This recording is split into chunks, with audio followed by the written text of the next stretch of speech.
Le PSG s'étant imposé la veille, l'OM pointe à 2 longueurs des Parisiens et doit s'imposer pour retrouver son fauteuil de leader. Les Olympiens restent sur 7 victoires consécutives au Vélodrome, tandis que le FC Metz est l'équipe la moins prolifique à l'extérieur avec seulement 4 points engrangés depuis le début de la saison. En dépit de cette statistique famélique, les Lorrains entament cette rencontre du bon pied. La première frappe est signée Florent Malouda, que repousse Steve Mandanda. Le gardien olympien est moins inspiré sur ce corner, il rate sa sortie, mais le capitaine messin Sylvain Marchal ne profite pas de l'aubaine et ne cadre pas sa volée. La seule éclaircie côté marseillais provient du pied droit de Dimitri Payet, mais le Réunionnais ne parvient pas à cadrer sa frappe enroulée.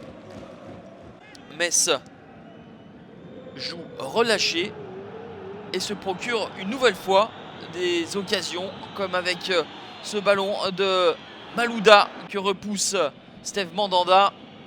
La frappe de l'ancien international est repoussée par le capitaine olympien, et l'OM, qui n'a pas encaissé de but durant son temps faible, va marquer quelque peu contre le cours du jeu par l'intermédiaire d'André-Pierre Gignac, magnifiquement servi par Dimitri Payet. Le 2e but pour Gignac, la 7e passe décisive pour le meilleur passeur du championnat, Dimitri Payet.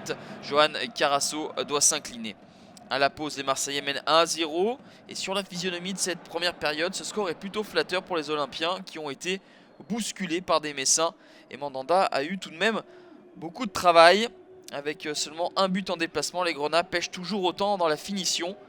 Mais regardez, en deuxième période, suite à l'engagement, moins de 20 secondes de jeu, les Marseillais vont être apathiques et Florent Malouda va en profiter. De la réussite également pour l'ancien Lyonnais, puisque sa frappe est détournée par Nicolas Nkoulou et Steve Mandanda. Un but partout dès l'entame de la seconde période, mais Marseille va reprendre l'avantage à l'heure de jeu.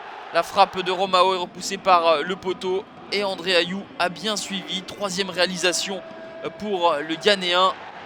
Marseille est nettement mieux dans cette deuxième période et va s'envoler dans les arrêts de jeu grâce à ce petit bijou de Dimitri Payet. Le 5e but pour Payet, et une fois n'est pas coutume, la joie significative de Marcelo Bielsa. Score final 3-1.